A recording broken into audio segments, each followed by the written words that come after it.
जी हाँ, बड़ी खबर। सबसे पहले आपको बता दें, कुछ देर में मंत्रियों के विभागों का बंटवारा होगा। सबसे बड़ी कैबिनेट से मोदी 3.0 का आगाज हुआ है। मोदी मंत्रिमंडल में 71 मंत्री बनाए गए। 71 मंत्रियों में 37 नए और 34 पुराने चेहरे आपको दिखाई दे रहे हैं। टीडीपी और जेडीयू के कोटे से 2-2 मंत्री बनाए गए हैं। मोदी मंत्रिमंडल में इस तरह से कुल 71 मंत्री हैं, जिसमें 37 नए और 34 पुराने चेहरे हैं। और देखिए, एक और बड़ी खबर, आज शाम को होगी कैबिनेट की पहली बैठक। कल 71 मंत्रियों ने पद और गोपनीयता की शपथ ली है और आज की इस बैठक पर सभी की नजरें हैं कि आखिर इस बैठक में क्या होगा, क्या बड़े फैसले आज लिए जाएंगे।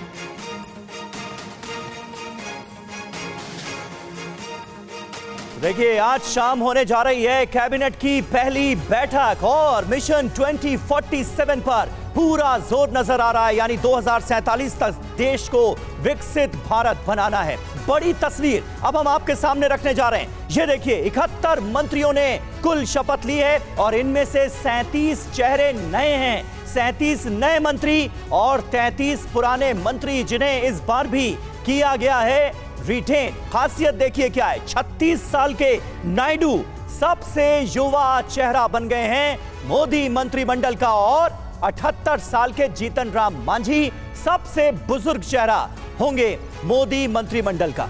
24 राज्यों से 72 मंत्री बनाए गए हैं। उत्तर से 18 मंत्री, पश्चिम से 17 मंत्री, पूर्व से 15 मंत्री और साउथ से 13 मंत्रियों का रिप्रेजेंटेशन साफ तौर पर नजर आएगा। इसके अलावा मध्य से 6 मंत्री और नॉर्थ ईस्ट से 3 मंत्री मोदी मंत्रिमंडल का हिस्सा है।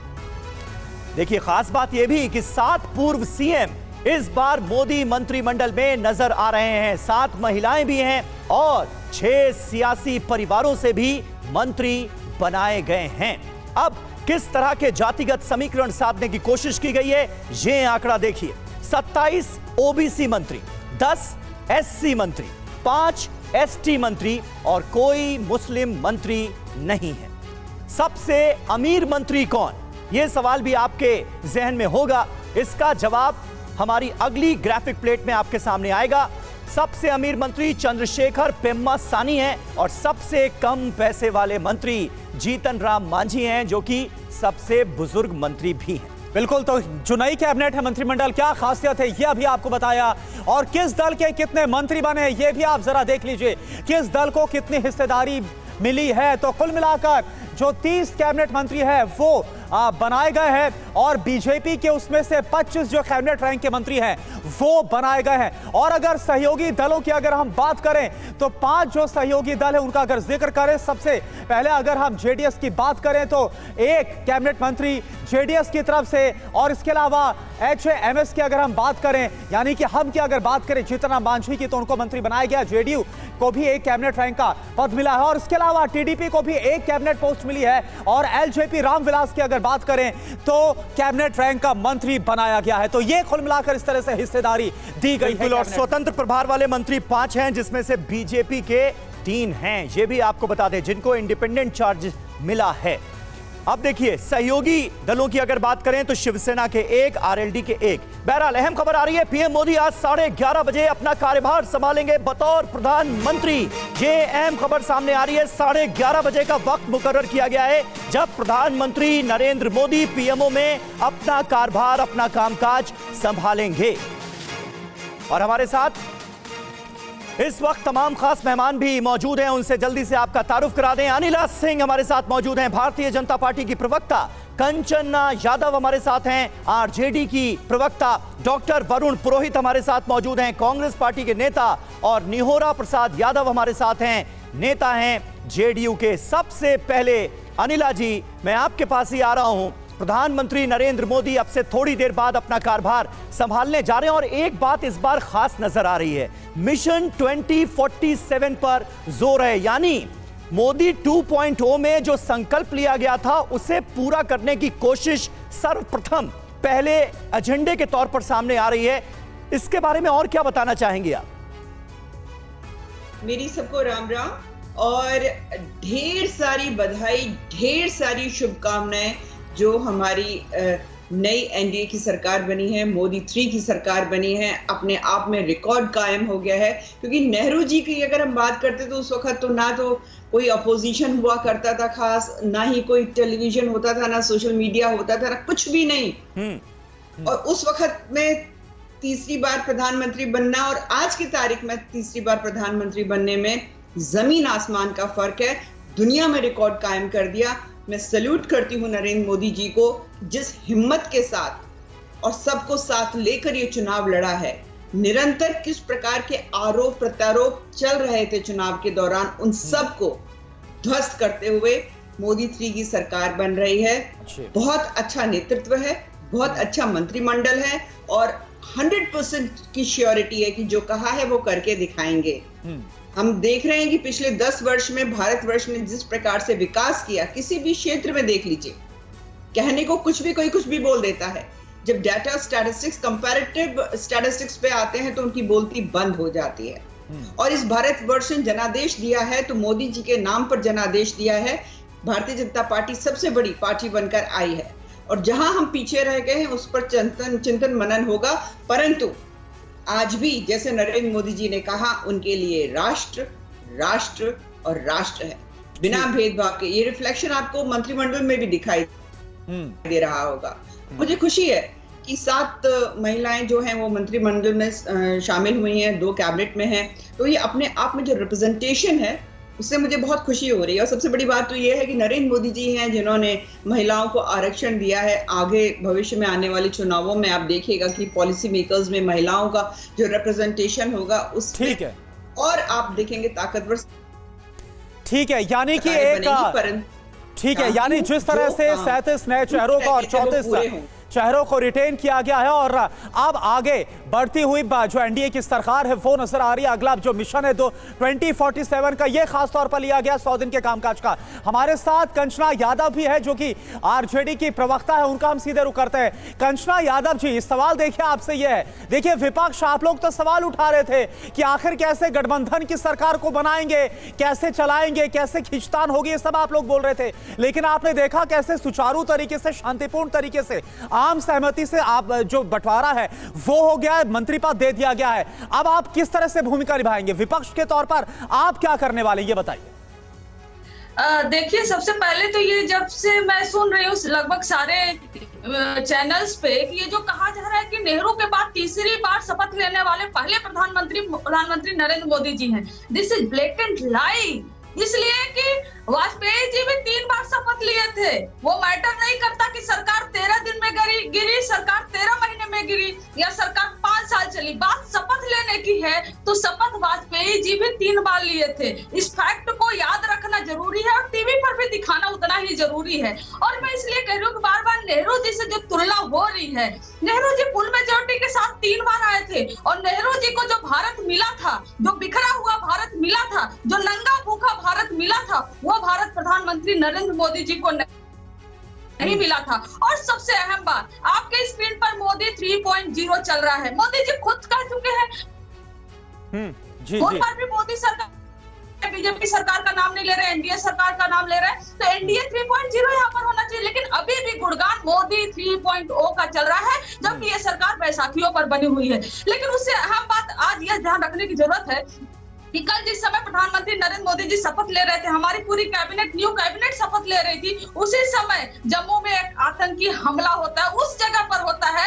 जहां पर 370 जो हटाया गया, उसके नाम पर पूरे देश में उसको बेचा गया और चुनाव किया गया। लेकिन वहां पर ऐसा हमला होता है जिस पर निष्पक्ष जांच होनी चाहिए कि कैसे हुआ वहां पर हमला, ये क्या साजिश थी, क्या इस पर सर्जिकल स्ट्राइक होगी, फिर से होगी, तो ये सब पर होना चाहिए। लेकिन सबसे अहम बात यह है, बिल्कुल होना चाहिए। कंचना जी, आप सही कह रही हैं और जांच चल भी रही है, वहां सर्च ऑपरेशन चल भी रहा है। जो एलजी हैं उन्होंने सेना के आला अधिकारियों के साथ एक मीटिंग बुलाई है, तो वो खबर तो लगातार हम दिखा ही रहे हैं। लेकिन यहां पर मोदी मंत्रिमंडल की बात हो रही है, सरकार के आगे के विजन पर बात हो रही है। डॉक्टर वरुण पुरोहित भी हमारे साथ मौजूद हैं कांग्रेस पार्टी से। डॉक्टर वरुण, किस तरह से आप देखते हैं, क्योंकि एक विजन पेश किया गया है, विकास का एक एजेंडा सामने रखने की कोशिश की जा रही है और इस बार हम खास तौर पर देख रहे हैं कि आगे का 100 दिन का जो एजेंडा है वो क्या होने वाला है, उसकी तैयारियां पहले से शुरू हो गई हैं, उस पर भी खासा जोर है। क्या उम्मीदें आपको? समीर जी, करुणा जी, भारतीय लोकतंत्र की जो नई सरकार बनी है उसकी गौरवशाली क्षण है हमारे देश के लिए। हमारे पूर्वजों ने आजादी दिलाई, जो आज हम ये देख रहे हैं कि नरेंद्र मोदी जी शपथ ले पा रहे। कंचना जी ने सारी बातें एक्सप्लेन कर दी। एक बात रह गई है, नेहरू जी का जो विजन है वो विजन कहां से लाएंगे? आप बताइए। मोदी जी नेहरू जी का विजन तो नहीं ला पाएंगे। ये विजन 47, 97 करते रहेंगे, वो अलग बात है। मैं फिर कह रहा हूँ, सरकारें चलती है हमसे, मैं से नहीं चलती है। जो आपने कहा क्या देखना है, देखना यह है कि इकोनॉमिक डिस्पैरिटी जो हमारे देश में चल रही है उसका क्या करेंगे। आरक्षण, निजीकरण से आरक्षण समाप्त होता जा रहा है, उसका क्या करेंगे। निजीकरण को, पूंजीवाद को बढ़ावा देंगे। चाइना से जो इकोनॉमिक इम्बैलेंस है उसका क्या करेंगे। ये सब प्रश्न उठाने चाहिए। और संसद जो चलेगी, मेरी जो इच्छा है और मेरी क्या जनता की इच्छा है कि संसद निर्बाध रूप से चले और सैटरडे संडे की छुट्टियां खत्म करें।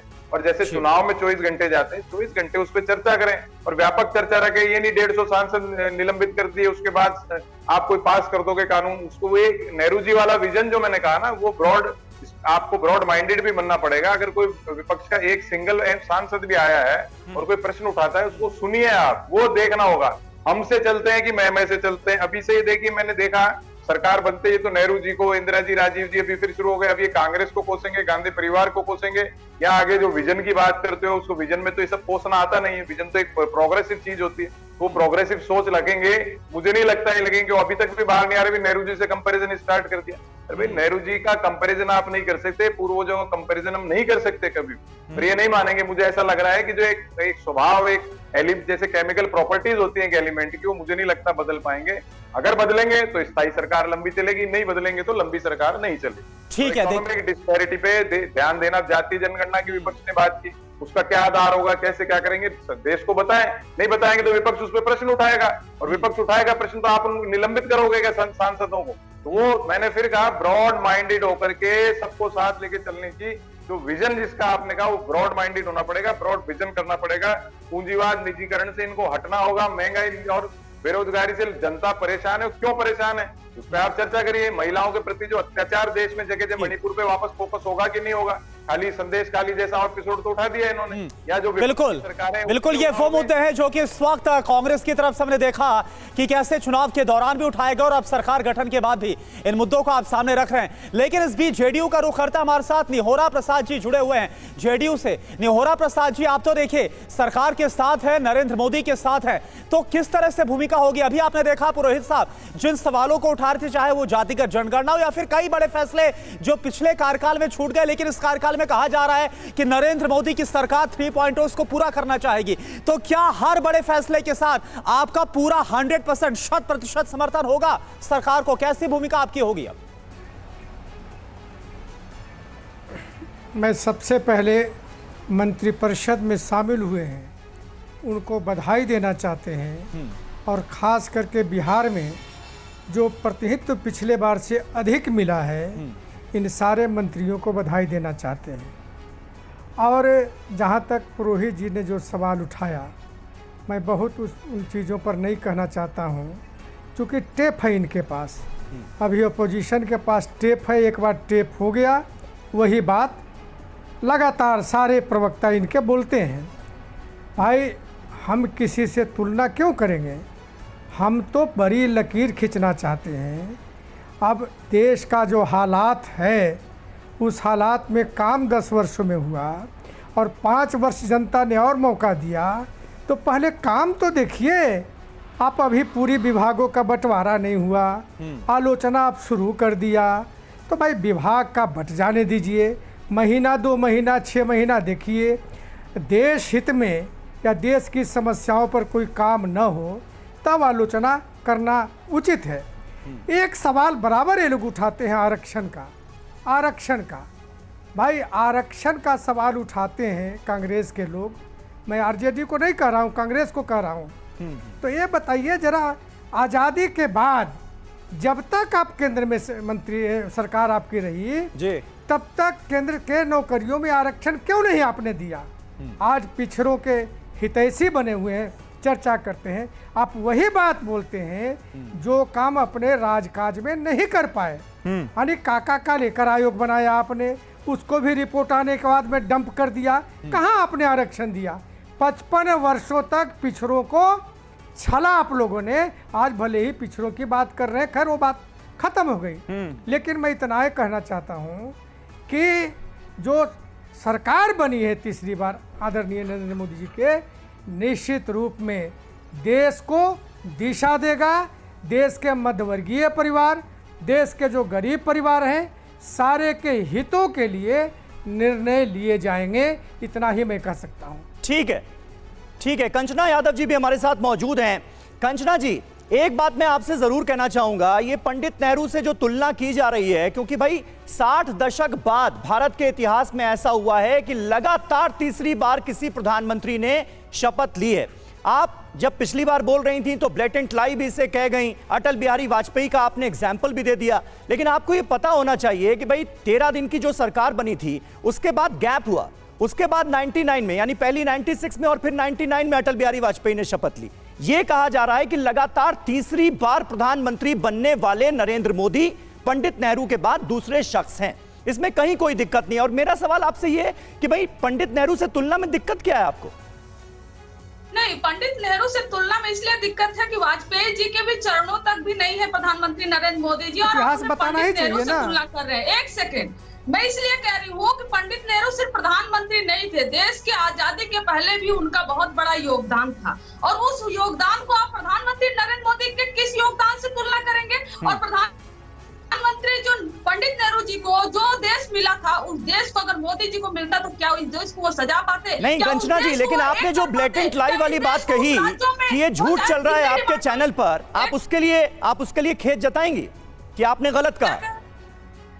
नहीं, मैंने ये गलत नहीं कहा। आपने एक व्यक्ति को तीसरी बार शपथ लेने की बात कही है। नहीं, लगातार तीसरी बार। वाजपेयी जी भी लिए थे। नहीं, लगातार मैंने ये नहीं बोला था, मैंने लगातार कहीं जिक्र नहीं किया था। मैंने बोला था एक व्यक्ति, वाजपेयी जी भी 3 बार शपथ लिए थे। जब 3 बार शपथ लेने की बात होती है, हाँ, जहाँ लगातार की बात होती है वहां पर आप जीतते हो, लेकिन एक व्यक्ति के 3 बार शपथ लेने की बात में वहां पर वाजपेयी जी भी आते हैं। मैं इस बात को इंक्लूड करती हूँ, लेकिन मैं नेहरू जी की तुलना इसलिए नहीं करना चाहती प्रधानमंत्री नरेंद्र मोदी जी से, क्योंकि है ही नहीं। अरे एक तरफ आप गांधी जी के जो आश्रम है वहां पर बुलडोजर चलाते हो, और दूसरी तरफ आप गांधी जी को नमन करते हो, और तीसरी तरफ आप ये बोलते हो कि गांधी जी को फिल्म बनने से पहले कोई नहीं जानता था। तो ऐसे है हमारे देश के प्रधानमंत्री जिनको पता नहीं इतिहास का कितना नॉलेज है, उस पर मैं उंगली नहीं उठाना चाहती हूँ, लेकिन वो पंडित नेहरू जो हमारे इतिहास के एक पार्ट है, जो देश की आजादी में एक महत्वपूर्ण भूमिका निभाए थे, और उसके बाद जो बिखरा हुआ देश मिला और उसमें तमाम आंदोलन हुए कि भाषा के आधार पर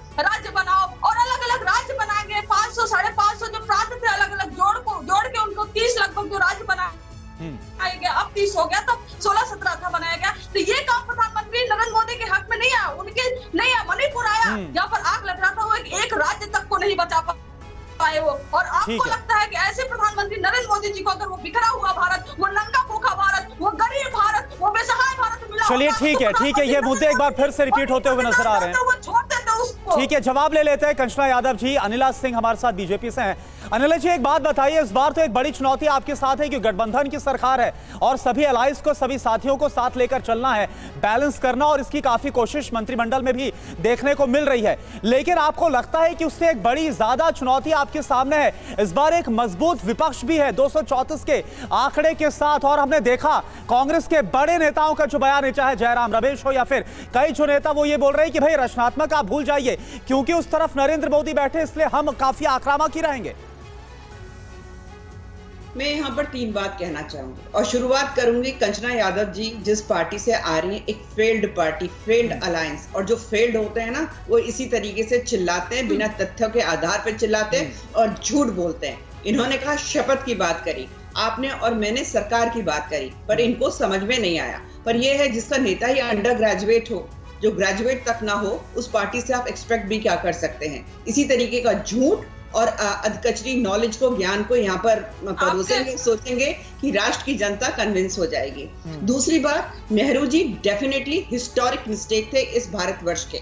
उस वक्त अगर वल्लभ भाई या कोई और बुद्धिमान व्यक्ति यहाँ का प्रधानमंत्री बनता, ना तो इतनी आबादी बढ़ती और एक खुशहाल देश होता, और इसकी इकोनॉमी भी जो है एक अपने अच्छे लेवल पर होती, टॉप 3 में होती। Historic mistake, wrong policies, wrong decisions ये नेहरू जी ने इस भारतवर्ष को दिया है और जिसका खामियाजा आज तक हम भुगत रहे हैं।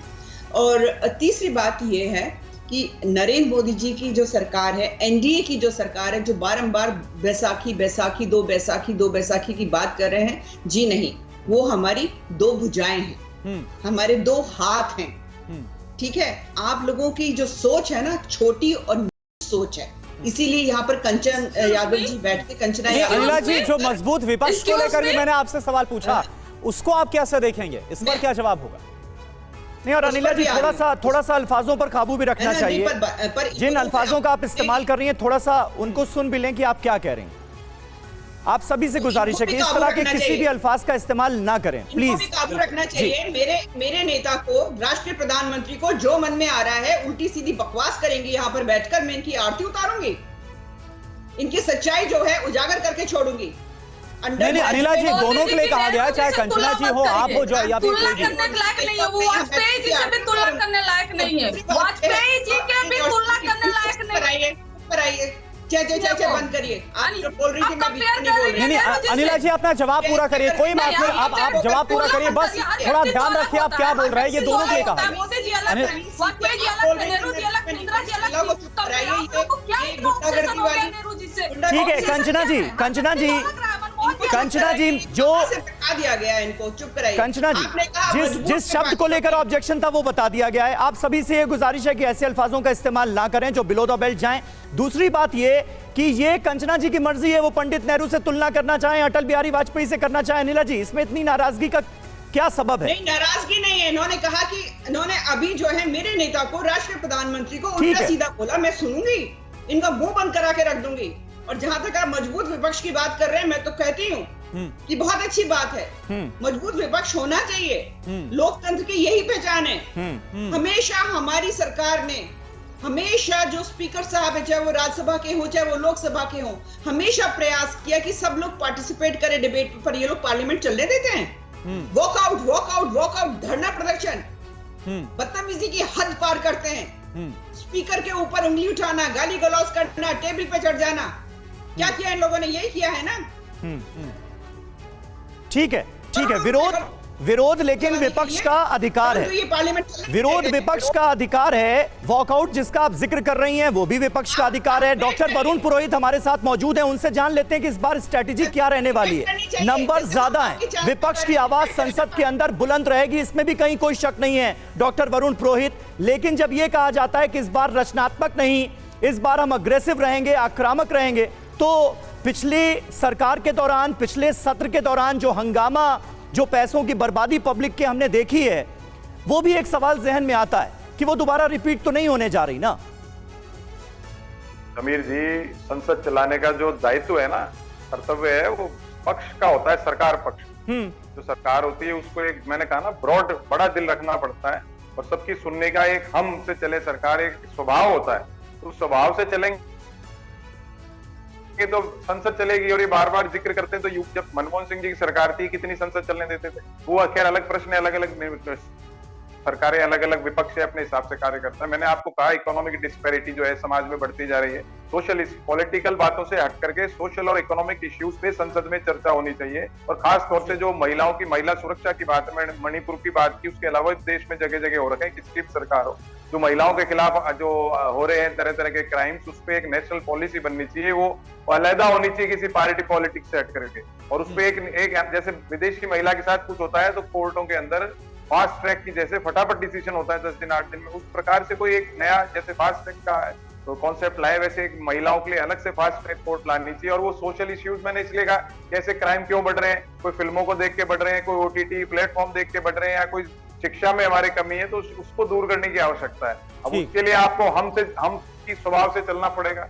मैं की साइकोलॉजी से आपको दूर होना होगा, जब ही आप चल पाओगे। और क्योंकि गठबंधन की सरकार है, जनता ने मैंडेट इसीलिए ऐसा दिया है कि आप मैं नहीं कर पाओ, हमसे चलाओ सरकार को। और मैंने फिर कहा आरक्षण का इश्यू क्या है, जैसे निजीकरण है, उसको मैंने कई बार, साल भर से आपने मेरी डिबेट 2 साल से देखो, निजीकरण, प्राइवेटाइजेशन जो है, उससे जो है जब तक आप नए जॉब्स क्रिएट नहीं कर दोगे, जो एक समाज एससी वर्ग का समाज था, वो बच्चे पढ़ लिख करके बेरोजगार हो गए, तो उनको कहीं सोशल सिक्योरिटी तो दोगे, आप नहीं दोगे। तो उस आरक्षण पे विस्तार से चर्चा संसद में हो कि आरक्षण क्यों लाया गया था, अपलिफ्टमेंट के लिए लाया गया था।